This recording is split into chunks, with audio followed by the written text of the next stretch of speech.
All right, this is a new experimental idea.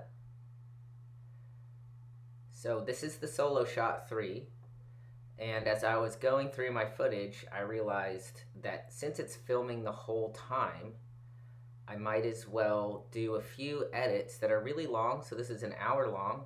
Get some popcorn of what surfing really looks like. That is all of the interstitial stuff that goes into having a session, how many waves realistically a surfer, even at my level, gets, so that a person at various other levels of surfing can have a good understanding of what to expect.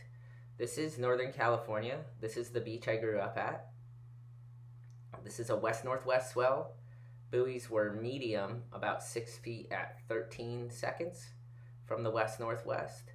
It's pretty glassy, really high tide, as you can see. It was an early morning high tide. There were rights and lefts coming through, and I'm riding my new asymmetrical surfboard from Charles Mensel. Here's the paddle out, just taking my time. It's going to be one of the big themes as I make these videos. I'm not in a hurry to get out there, and I remember that when I was checking it, I didn't see a lot of rhyme or reason to when the sets were coming through and to where the waves were breaking. So there was a sense in which my strategy was just to feel it out as I was going out there. You can see this right coming through. It's duck diving and taking my time on the inside, because while I'm on the inside right here, I'm also taking in information about what the waves look like that are breaking on me. Whether if I was in position for them outside, those are the ones that I want, or whether they're bad ones and what the bad ones look like. There are a lot of animals and birds in this area of Northern California, so that will be something that you see throughout the video. Here's some more waves coming in as I'm paddling out. Looks like I time my paddle out with a set and not with a lull, which happens from time to time.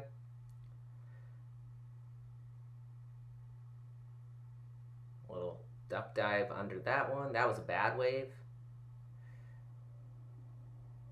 And one of the things that's worth noticing in all of my paddling is that you'll see my heels up. So this is something that I've noticed and been talking about a lot in paddling form, is that we all paddle with our heels slightly up. So if your legs are completely straight and dragging off the back of the surfboard, whether you're on a longboard or a shortboard, you're gonna be making your upper body to do too much work. So this kind of paddling form that I have, whoa, solo shot, find me again. That's another thing that's gonna be really interesting, is that the solo shot will lose me and then retrack. So that's helpful for people who use solo shots too, just to see the kind of weird glitchy things they do. But see how I'm laying in the water here? This kind of form with the heels up, that's the proper way to lay on a surfboard. It sinks your knees and thighs and hips and lower body to the board for efficient paddling. I go for it, but it was wonky and weird, and I saw right away I couldn't get in, so I give up quickly. And now I'm sitting out there and it's a lull. So this is a reality of surfing. I paddled out during a set, all those waves hit me in the head, and now there are no waves coming through, and the one that did come through was not good. So I have options right here. Like an option could be to paddle up the beach and to try to find something or make the ocean do something, or be in another place where maybe the ocean's doing other things, or just sit here and have faith that the waves I saw and that I know just hit me in the head in this area will come again.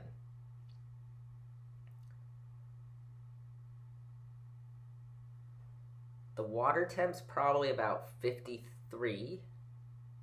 There's a little rip forming, so I am gonna adjust my paddling just a little bit, hoping that moving my body is gonna make something happen. See little lines coming through now out the back.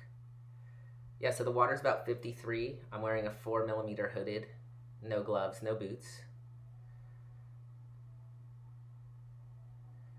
Solo shots, just trying to stay active. 5 minutes have gone by and I haven't caught a single wave.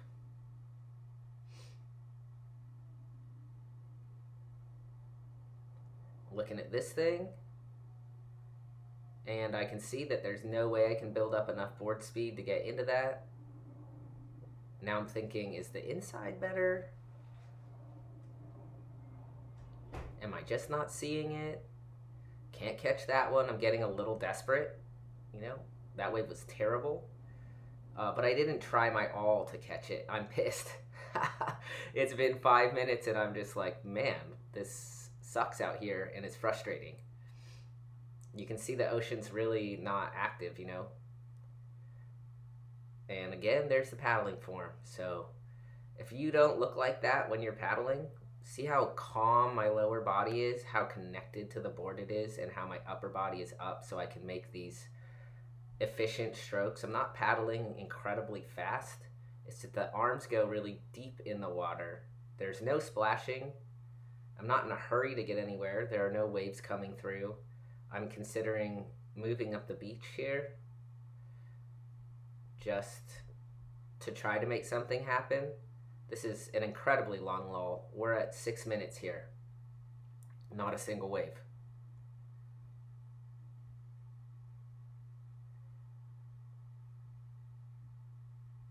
Still moving.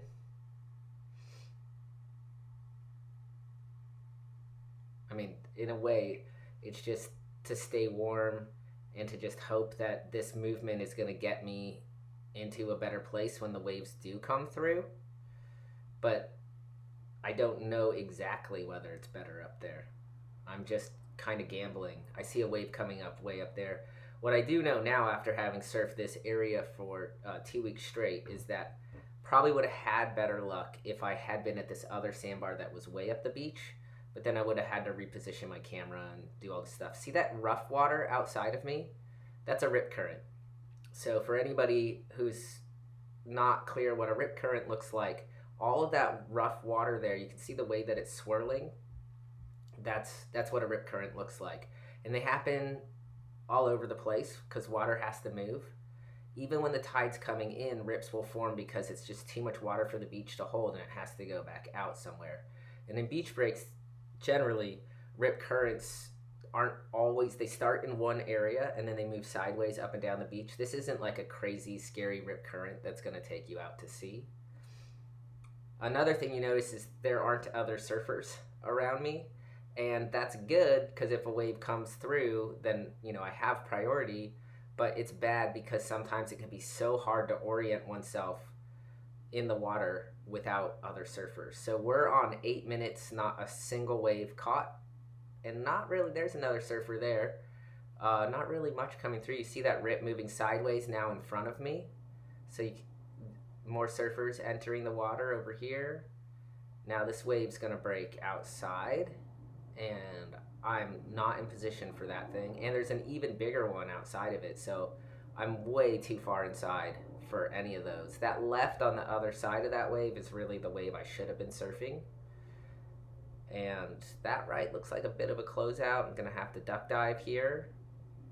Calm, slow duck dive. That wave took me back a little bit. The water's really turbulent under there. And I'm caught inside by another wave. So this is the way this session started. This is the cold, hard reality of surfing. It's been 9 minutes and I haven't ridden a wave, but I've got caught inside by 2 sets. So what's going to happen now is that after these waves are done smashing me, and I'm not, they're not smashing me in a scary way. They're just breaking over my head and I'm having to duck dive through them. It might be a lull again.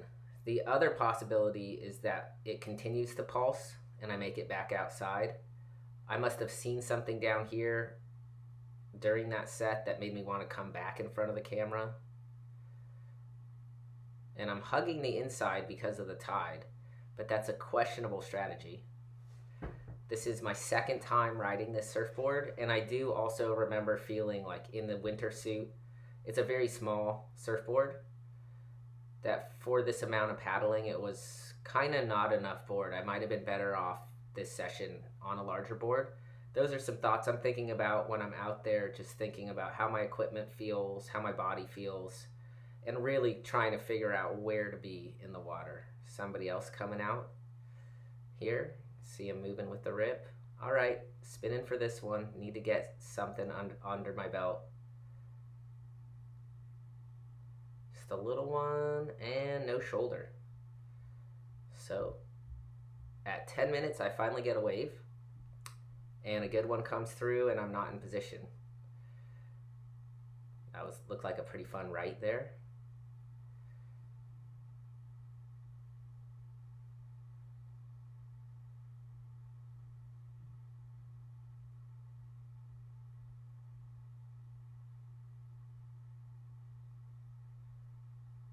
Again, just take note of this paddling form. It's the same all the time, and how I'm not paddling fast. I'm not in a hurry to get outside. I'm pacing myself, and how I take looks at waves and then don't go. So that's a part of wave judgment. It's just I'm trying to get into a rhythm, but I have to scan the line. You can see me scanning the lines of these waves. See if I look left, look right. I'm looking to see, like, is that a good one? Is it staying open? Is it a left? Is it a right? You have to scan the line. You have to do that quick little movement. How long did it take for me to look left and look right? About a second. Another little lull. I see this peak. I move towards the peak, trying to get underneath it, and I give up. So another, I see lots of intermediates and beginners that would have just put all of their strength and pressure into going for that one terrible wave. It's not worth it. There aren't waves coming through. I'm having a hard session, but it's not worth going for that one tiny little wave. It's better to wait. It's better to keep working on wave judgment.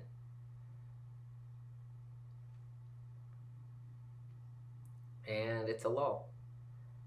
And I'm trying to think about, am I too far inside? Am I too far outside?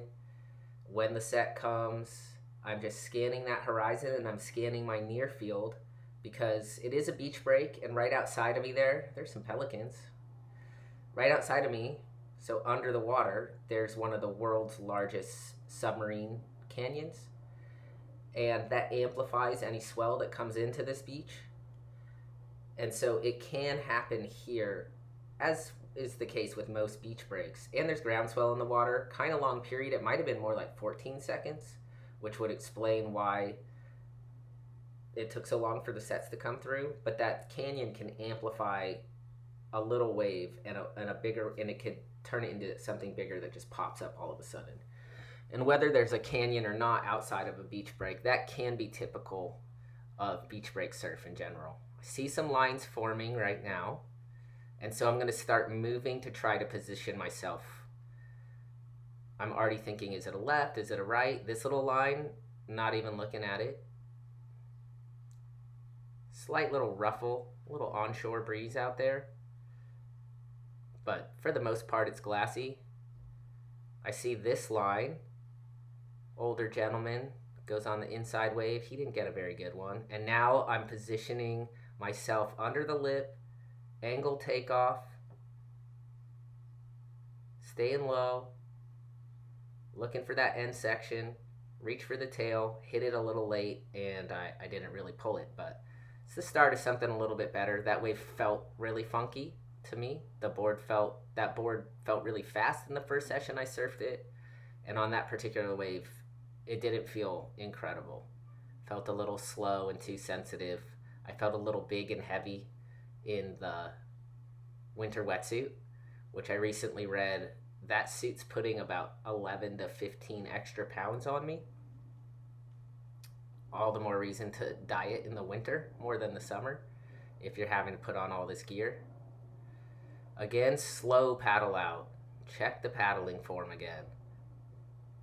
Maintenance paddling, I call this. You can't be in a hurry to get outside. It's not going to help you. You're just going to gas yourself out, and then when the wave does go over your head, you're going to be more tired underwater, which might cause a panic attack. So just pace yourself when you're paddling out. There's no hurry. So we're at 15 minutes in, and I've had 2 waves. Sorry, I'm still not sure about that. And I'm sorry, that was Siri who won't shut up. It's all good.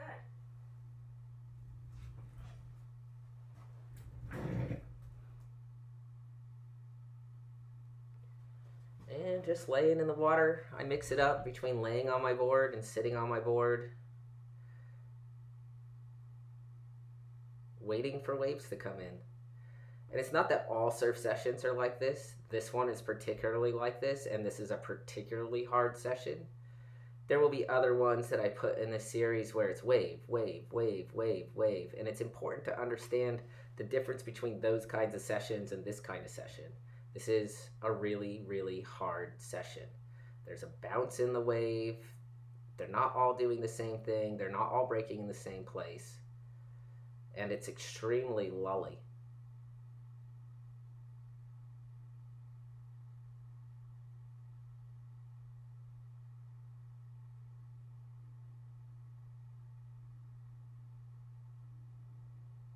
He must have seen something to come sit right next to me.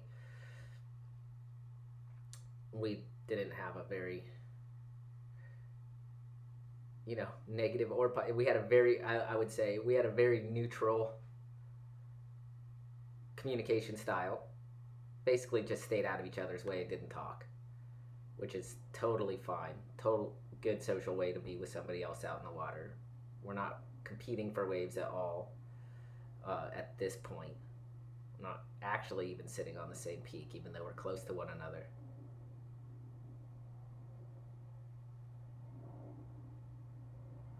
Take a look at that one and decide against it. You see that lower body control when I lay on my surfboard? Anybody riding shorter boards, it's really good to practice pushing your board underwater with your lower body. That's how you duck dive. And in general, the more you can control the board with your lower body in your paddling, the better your surfing is going to be. Pick up this little right. Got a nice little wiggle on it. Pushing through. Mushy wave, but the board actually, you can see its native speed there. That felt a little better. Duck dive. So my point about the lower body again, the duck dive is a lower body move. It's a whole body move, but the push there is with the legs. The legs are the ones really driving the board underwater, and the arm is guiding. You notice my legs don't they might waggle a little, but that area from the top of my butt to the bottom of my knees stays still over my surfboard, connecting to my board so that my chest can be up higher and that each stroke is completely efficient. So I don't have to paddle hard. I don't have to paddle fast because of the form of the paddling. I've talked about this at length in various other places, but if you see somebody with this paddling form, it shows that they know how to surf. If my legs were apart, or if any way my lower body were wiggling, it should cause you to doubt my surfing ability. Do a little kick here, trying to get into gears. I see these little waves approaching. Now moving with a little bit more urgency, just in case one of these lines transpires into a wave. Calm again.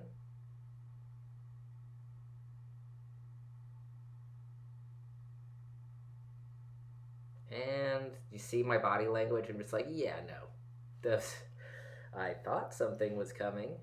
I'm just calm again. And not even looking, a lot of times beginners and intermediates will look at any lump in the water and just turn around and start paddling their brains out. But instead, I'm just looking for ones that'll stay open. Give that guy that wave, because the wave looked terrible to me. It's another surfer kicking out. Then I move away from him again, and I'm splashing the water because it's frustrating. Okay, inside left. I looked a little bit back at the peak, and no. So again, that wave was terrible. It wasn't worth my energy to stand up on it. Now I see more waves coming, and I'm getting desperate. There's that rip forming again, coming off that sandbar up the beach.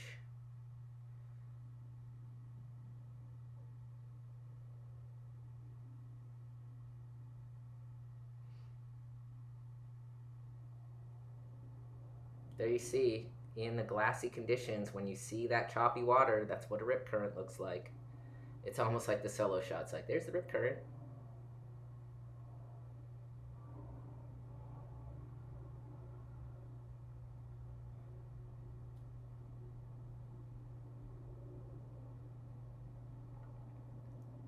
More waiting.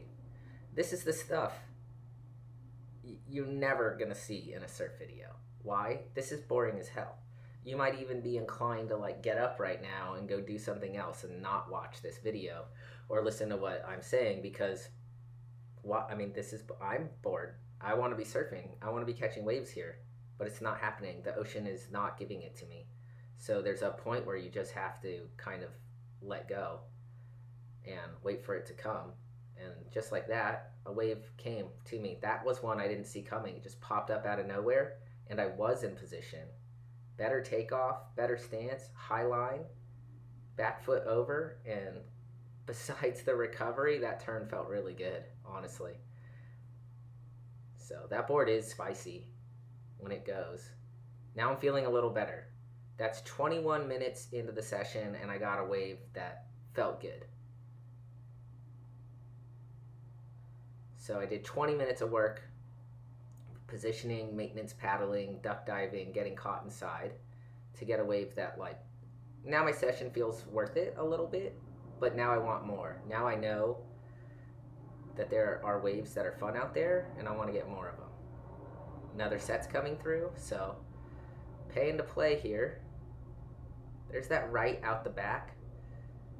That was a pretty good looking wave, but very fast, and eventually closes out here. Duck dive form, lower body. More sets on my head. I mean, despite the fact that that wave was pretty good, that was a good wave right there. I was out of rhythm. This what an out of rhythm session looks like.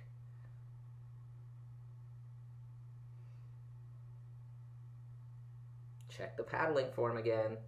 Do not paddle if your form is not perfect. It's not worth it. Get the form perfect. Watch the duck dive here. Slow. Didn't even really have to fully duck dive because I was on the shoulder enough.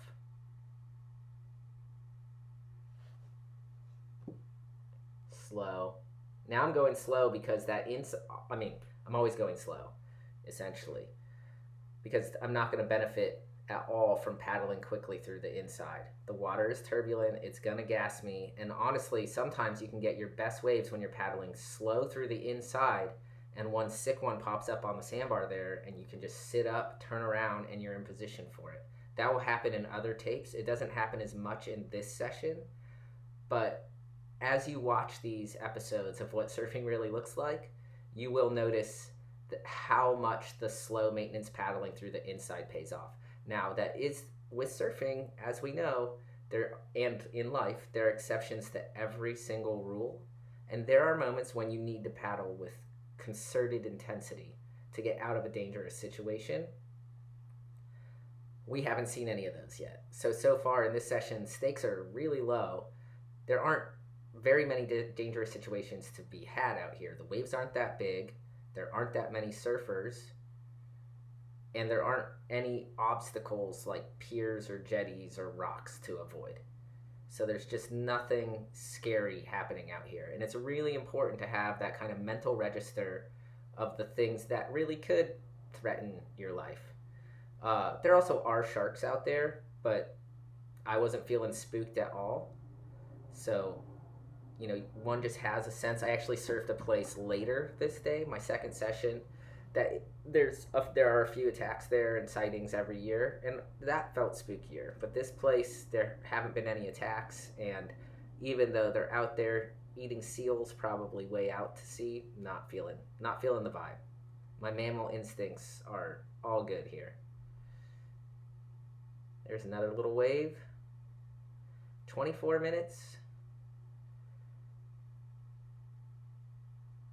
And you also see here, like when you watch surfing contests, why when it's slower they make the heats longer, because it's going to take the surfers a longer time to get a quality wave. All right, going right, coiling up,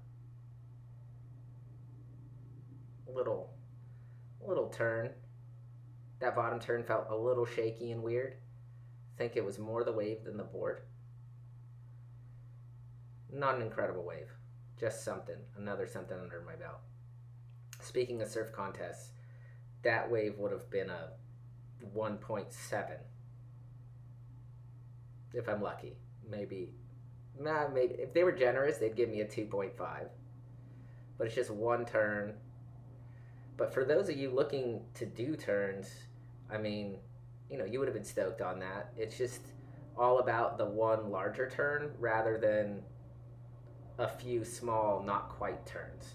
So it's using that cupped up area of the wave to project out of onto the face.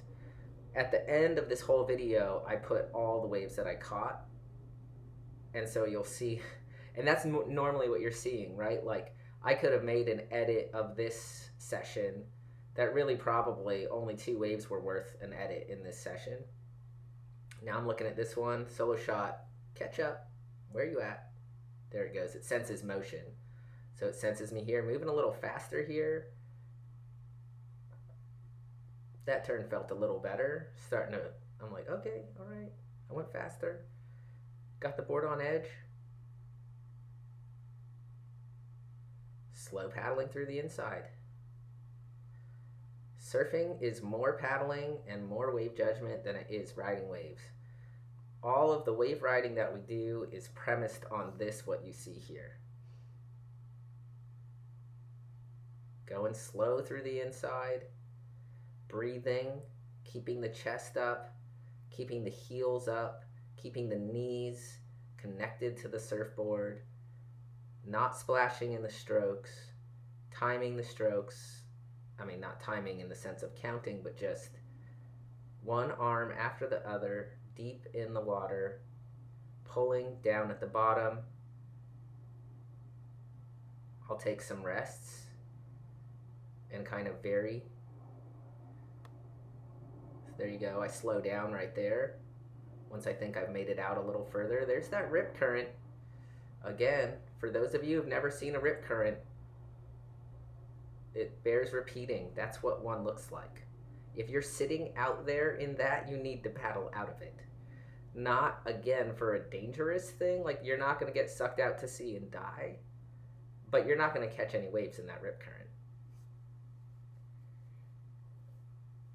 And when you do try to take off in them, it's going to be a choppy takeoff. You see how choppy it is here. So you can catch a wave under a rip. That was a good one, under the rip, but that wasn't in the rip. Somehow the solo shot is registering the motion of the wave, which is really cool. It's like, hey, Dion, look, there's this sick one over there. Dummy. Now the rip's coming in front of me, in front of my area, so you can kind of see how it's moving down the beach. And these are things, again, I'm saying this as I'm watching through this footage and conveying this to you, but these are things I'm also thinking when I'm in the water. This is the phenomenology of surfing, where you're breaking down, okay, there's a rip coming through. I saw that set break up the beach, but I did think about it. I just got a fun left where I'm sitting. So I'm going to stay in this area because my 2 best waves that we've seen did come here. That's just the solo shot lapsing over. And so I have empirical evidence that good waves do come where I'm sitting.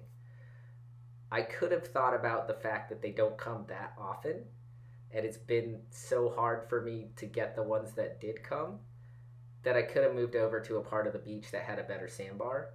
But I learned this after surfing this wave a bit longer, so too far inside on that one. That one looked like it had a good left, actually, if I would have been out more and over. That's the thing about riding a board that's small, low volume. Looks like there's something bigger coming outside this rip current here, is that you can't get side to side as fast. All right, so I'm going for this right under the rip, get deep enough, and then I don't catch it. It wasn't a very good wave either. It was white watery. So this is actually, to my point, is if I had a larger board, I would have caught the wave, and I probably would have gotten over to the peak faster. So this is a good board. but it needs a different kind of wave. All right, now I'm in position for this little left. Get to my feet, and well, I'm just like, it bounced me. The rail line is like short on this thing. It's very thin. I just sunk the board. That's kind of how my session was going. Whoa, solo shot. Come back down. Something in that wipeout caused the camera to do this weird thing. So this is actually not only what surfing really looks like, but what using a solo shot really looks like. So for those of you that like may get one of these things, this random weird stuff happens, and now it's back on me. It's like it has to track like away to catch the tag again. It's so odd. I mean, good to see though, for those that are planning to use one of these devices. Like, this has been, as you can see, the way I'm breaking down my surfing, watching back the whole entire tape of this 1 hour session, I'm seeing like where my wave judgment is, or even like I had a hard session, and when I look back at the tape, I'm like, well, it's hard out there. Like, I can actually take it a little bit easy on myself because it wasn't easy. And I could use this information in future sessions. Like, when I see that it's mushy like this, actually, and this happened later in the trip because I had a bunch of boards with me, I wouldn't have picked this board to surf these conditions again. I would have picked something bigger, you know, because there's a lot of water moving. Actually, seeing that rip means there's a lot of water moving. And you actually see it in that backwash because the berm of the beach, so the angle of the beach where the sand is pretty steep. So at this high tide, when the waves come in, they go up the berm, and then they go back down out to sea. That causes the backwash. So that's essentially that lump you see in that wave. That is what we call backwash.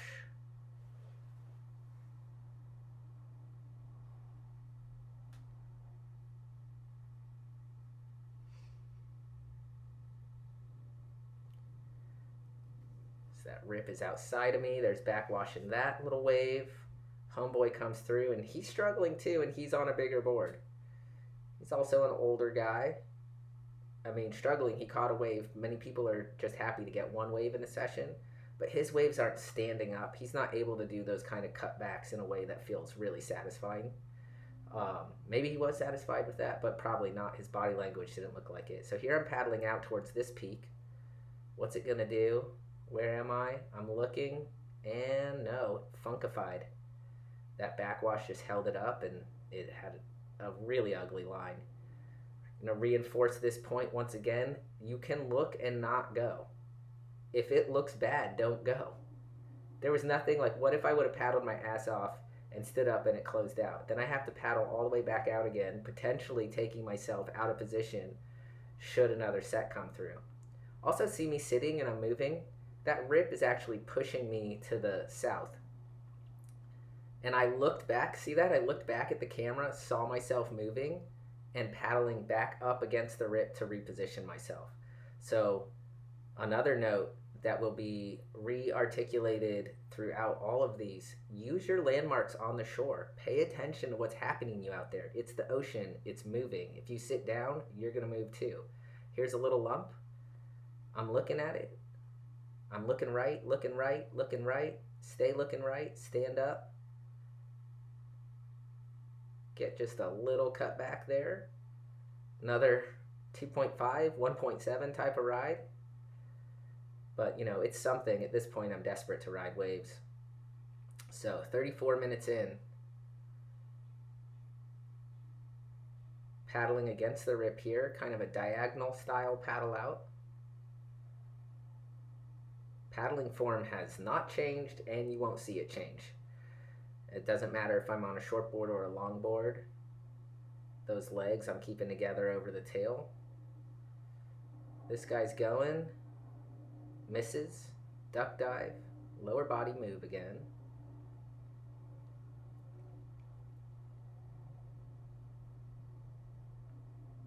Everybody's desperate.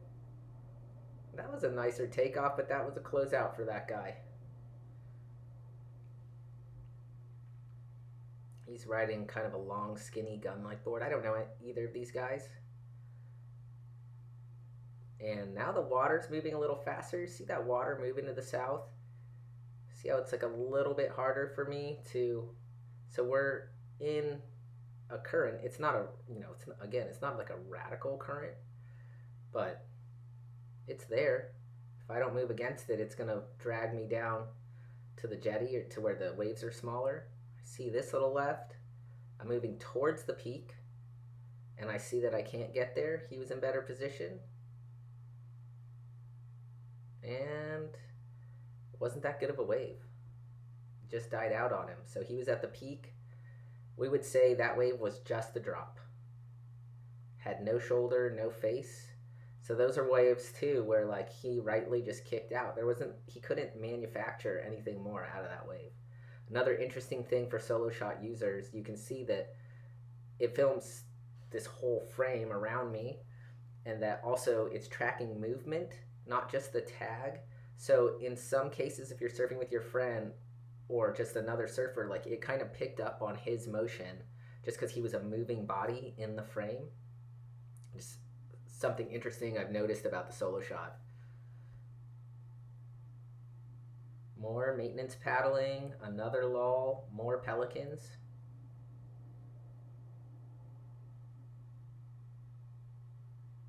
Tide's getting just higher. And that might be a cause for this rip getting stronger, because think about the tide coming in, it's just the whole ocean is coming in right here. And that water has to go somewhere. So as it's moving in, this guy got another closeout. His pig dog form is pretty nice, but his wave judgment is, that's what I'm talking about. He's just gassing himself. Good paddling form on this guy too. Heels are up, legs are together. He's going calm through the inside too. He knows that wave was no good.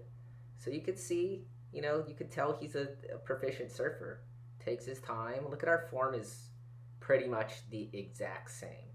So this is something that is stable in surfing. There aren't multiple paddling forms. There's one. That's why you need to learn it, because there is only one. There's not multiple paddling forms. On a longboard, on a shortboard, the paddling form is the same. Human bodies are all different, but they're similar enough, and surfboards are similar enough that there is only one paddling form. And me and Homeboy are demonstrating it. He's kind of got this inside strategy. He's staying a few feet inside of me, and so far, if it's a surf contest, my waves have been better than his.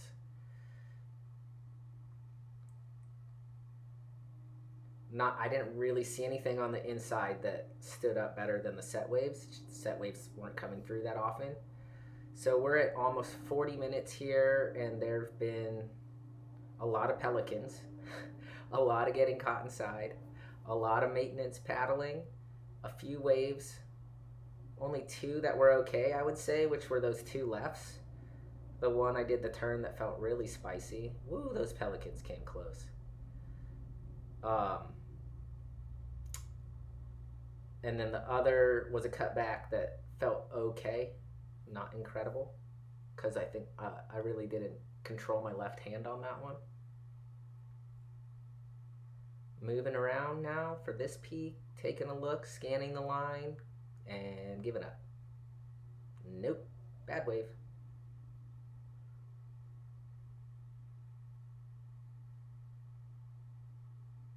There's a lump out the back. See that lump out there? See what it turns into. See if I even see it. Adjusting my earplugs, I do. So I've sensed there's those lines coming through. I'm going to move out towards them. I don't know exactly how they're going to manifest yet, or what's going to go on with them. I see another one behind, so I see the second one looks a little bigger. Just moving slow, looking, scanning this line, looking left, looking right. That one was not good, so first wave, no good. Just a little mushy inside closeout.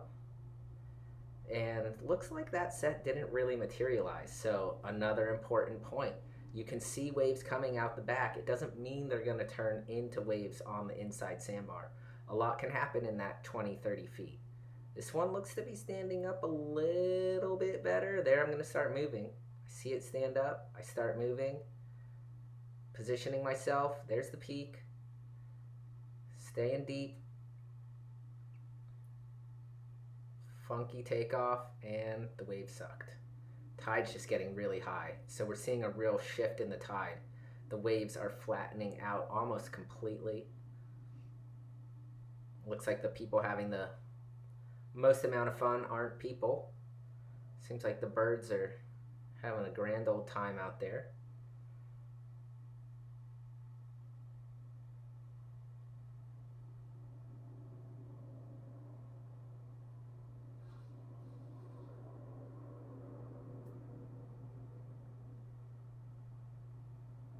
Whoa.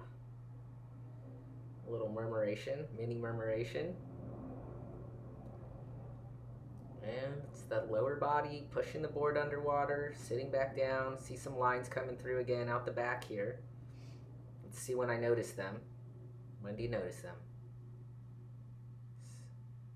I'm going to notice it soon. There's a couple. There I go, paddling out because I see the lines, so I'm going to move out towards them. Not in a hurry because nothing has really been awesome. Let's see if I pick up the pace here. Yep, move deep to the peak. And then I change all my energy. I went too deep. And the wave was a little bit fast and weird where I was. I'm out of position for this one. Actually going to get caught inside. That was a better wave. A lot better. But a little fast and closed out also.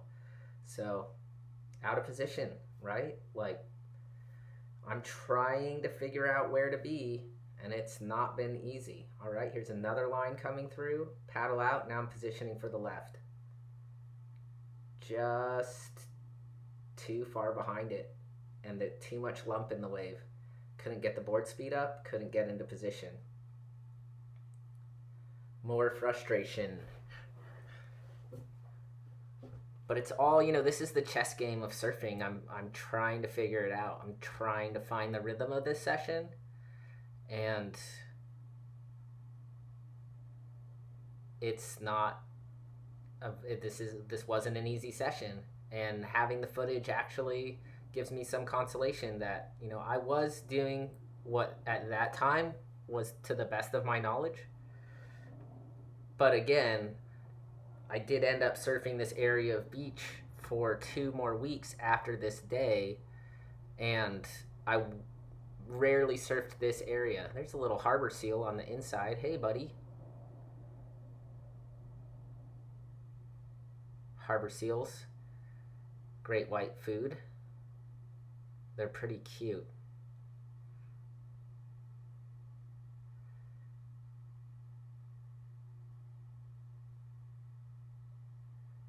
Food chain is really deep here, including anglerfish in the deep, deep sea, phytoplankton, kelp forests, sea otters, sea cucumbers, sea stars, all kinds of life out there. Humans in black wetsuits. And another lull. So, hopefully you're watching this thinking, oh wow, I've had sessions like this before. And it's just good to know that, you can't make the ocean do what the ocean isn't doing, and you can't always be in the right place at the right time, especially at beach breaks where it's shifty. And things are changing constantly. We've seen rips go through. The tide is changing. The wind is actually mellowing out, it looks like. The wind actually laid down. There was that little ruffle in the early part of the session, and now it's looking like a lot calmer. There's that rip forming again.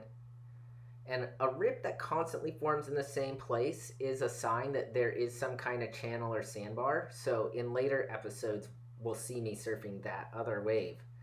And there's a very deep channel up there that operates like a river, basically, where the water flows out the deep channel and over the top of the sandbar, which is just to my right. And one of the thoughts I kept thinking throughout this trip was that sandbar, and a lot of sandbars are areas of shallower sand where there's a lot of water movement. I call them hydrophobic or waterphobic, like they can't stand to have water on the bar, so the water keeps moving off the bar. And that's where you see those rip currents. And it's very hard to be in position for the wave that's breaking on those bars, because any water molecule over the bar doesn't want to be there. So it's moving away from the sandbar, which means you have to move to stay on it. All right, here's another set, and I'm moving, hustling to get to these rights. First one, nope. Yep, I decide I gotta take my chances. Get that foot over the tail, project out, and just miss the rebound. Woof, the left out the back. Gosh, solo shot with the shame footage again. I would never have been in position for that left.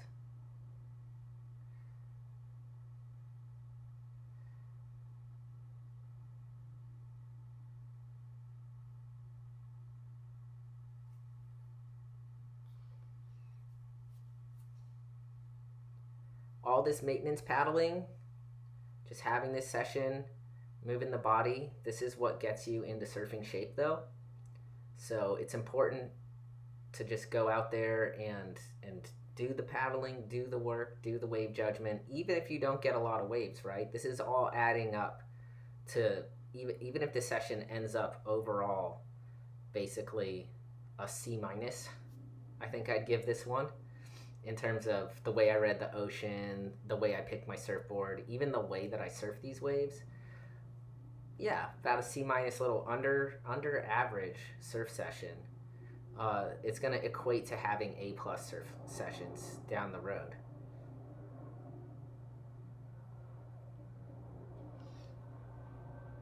And, again, to reinforce, I'm talking over it as I'm watching here, but something similar, this kind of running dialogue, is happening when I'm out in the water as well.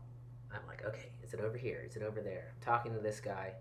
I don't even remember his name or who he is. Just saying hi, being friendly.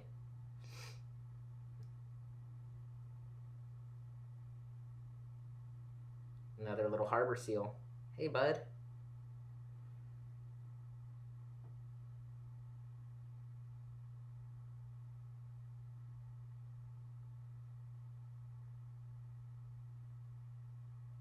Also, for solo shot users, this is an example of the camera working incredibly well.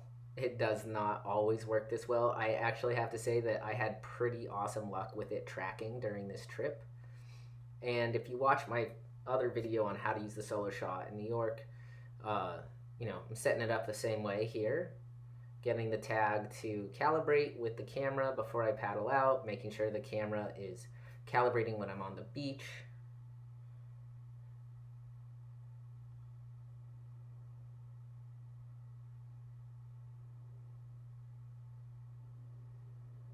And that way it's tracking me when I'm out in the water. All right, little left, nope. Again, looked, kind of like gave it a half look. And nope. More waiting, longer lull.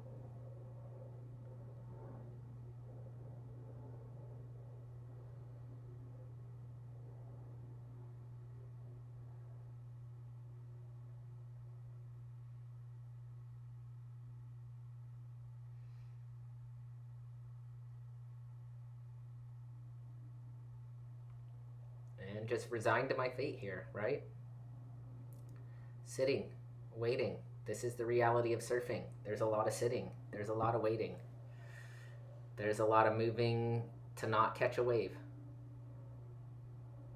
Slow maintenance paddling. Not froth, again, I have to stress, I'm not frothing for these inside waves. They're not good.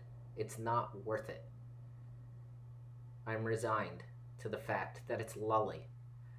And there are good waves out there. But if I froth out for those inside ones, I'll be out of position when the good ones come through. And even not frothing out for the inside ones, I was out of position a lot of times for the good ones that come through.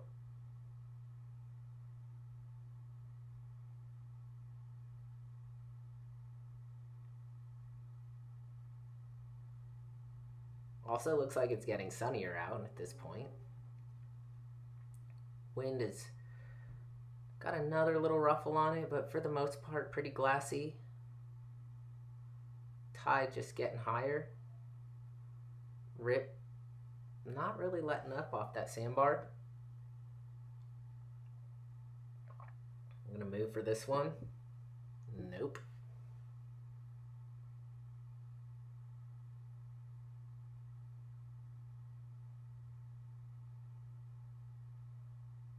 At this point, I'm pretty much over it. I'm thinking about, all right, now I just need to get one and go in. Because, it's been pretty unproductive. And I also know my friends are surfing at a different beach, and they've asked me to go surf that other beach with them. But I just wanted to get this session in at my home break where I grew up surfing. First one back in a couple years since COVID started. Really, it's just been like 18 months. That's a long time. I go back a lot. So yeah, at this point, I'm just like, anything, please.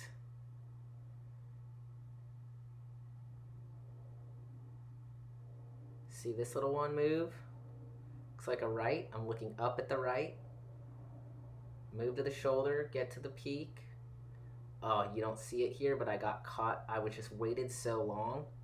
And then I'm bummed, because I got stuck up on the lip. And actually, now looking at the wave, there wasn't anything better for me on the shoulder. I might be actually extra over it at this point and really, really wanting to go in now. I was real, like, after that one, I was like, because now what's happened is I've gotten actually a bit stiff because I've been waiting so long and, paddling to not catch waves, and I'm getting stiff and a little bit tired. And the lack of volume in the board is not helping matters for me. But what happens?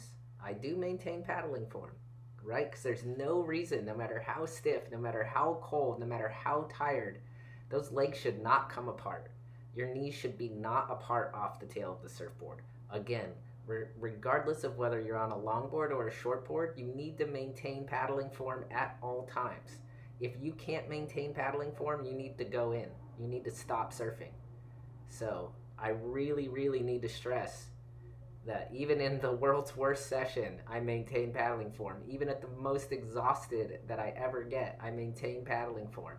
Do not let your legs go fallow behind you. Nothing good will result. Nothing. And everybody also will not give you any respect in the lineup. So you got to endeavor to paddle like this, to look like this, to have that confidence through your lower body in your paddling. Almost definitely, not almost, definitely at all times. All right, I'm looking at this one. Nope. Look at that lump and bump from the backwash. Winding down here, look at the rip out the back. That rip just got harder with the tide going higher. Look at that thing. Thing is like in full force. This guy I grew up surfing with, Mark Spitzer. So he's probably in his late 50s at this point, riding a 6'6". Like to talk about boards with other people. It's actually usually one of the most friendly conversations you can have with another surfer, whether you know them or not. Hey, what are you riding? He was saying he's going to Southern California soon and couldn't find any 3.2 wetsuits in the surf shops around there. Look at that rip. It's a longboarder. It's getting, later in the morning, people start paddling out here, I noticed. So the Dawn Patrol was definitely the ticket for uncrowded surfing. Wow, that rip. That's phenomenal, actually, to see in this video. It's that rip going out. And actually, because it's so strong out there, it's not really that hard on the inside where we are. See, I'm not moving that much at this point. So that's interesting. Rips have their own pulses. Looking at that one. Not liking the line. See that? There's the line scan again. Looking left, looking right. Really like people to scan the line. That right was good though. And and I was just a little too far inside for that left. I think the left was a little better.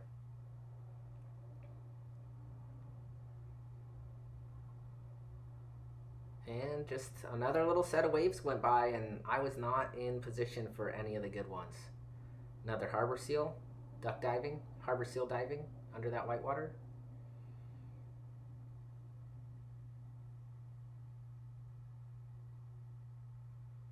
Few waves going by that I'm missing. I think I am just so over it that I have very little energy at this point to hunt waves down. I'm a little dejected. And I'm also definitely resigned to going in soon as something will send me in. Here's one. I'm like, oh, there's a right. Nope. Too deep. Waves too deep.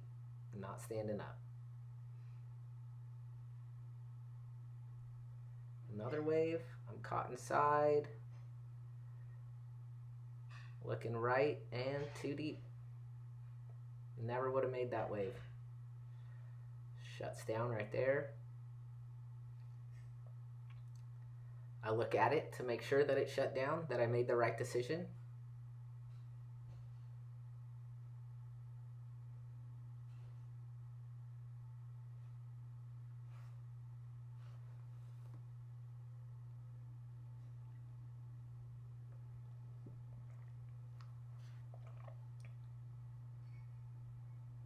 And the wave's coming through. Just not in the place where they were breaking when they were breaking there. See this little one? And I can't get there. And it's not that good of a wave.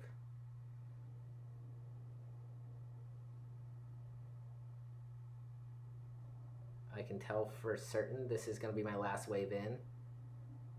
That guy went, and I could see he's too deep right there. I'm like, yeah, you're behind the section. So I took off, didn't get anywhere near him, not a burn, and I am so done. He was done. Look, he kicked out of it too. I'm just like, yeah, no, we're done with this. That was enough of that. Ride a whitewater in, always get a wave in. Waves your taxi.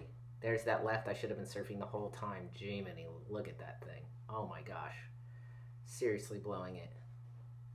Should have been up there the whole time. I did learn because I surfed the heck out of that wave later on in this trip, but that's what I should have been surfing. All right, now we're going to look at the sum total of waves that I rode in that very difficult, frustrating session. Leash off, leash overboard, back to the camp. All right, so that was 58 minutes of very difficult paddling, duck diving, and not being in position. And now we're going to have about 90 seconds of surfing.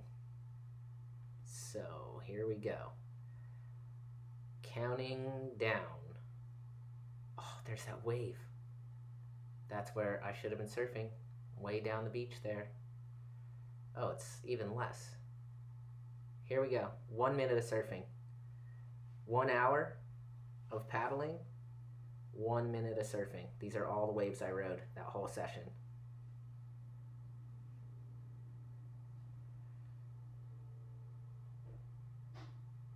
Late.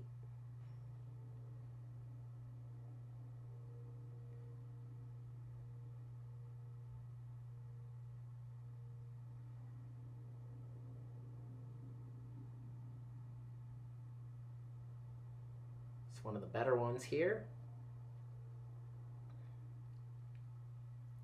The ones that give you hope. Yeah, funky.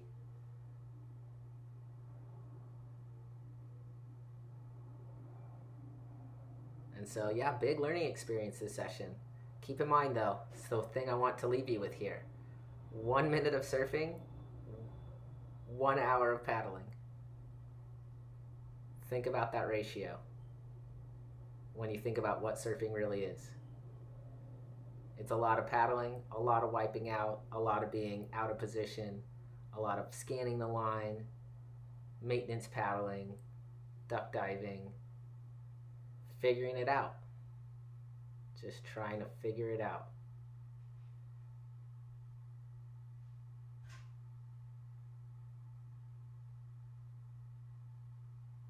All right, I guess there's about almost 2 minutes of surfing in an hour.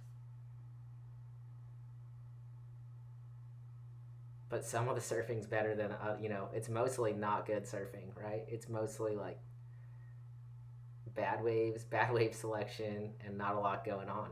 So there you go. That's what surfing really looks like, episode 1.